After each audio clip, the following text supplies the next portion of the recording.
I grew up in a Christian home in Saginaw, Michigan, and had Christian parents who took us to church and modeled it at home. So I always knew about God's love from my church, and I always knew about God's love from my parents. And that probably helped me through the tough years.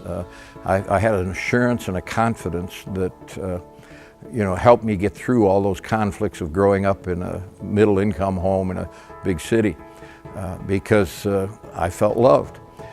That worked for me for quite a while until probably I was around 13, and then I began to realize that God loved me, I should say, more than I loved God, because now the conflicts of the teenage years and my own desires and selfishness were getting in the way. And so I started living a dual life. I could fool the people at church because I knew how to act. I could be what I wanted to be at school because it was a big enough city that the two never came together. And so I lived a certain way and did that probably till I was about 17.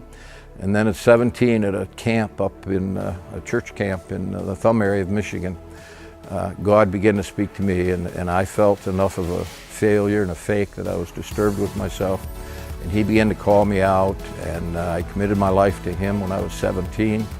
And I can tell you now, after almost 60 years of that of living for Christ, that through His grace and His forgiveness many, many times, and His teaching me and working at remodeling me, I've become more what He wants me to be.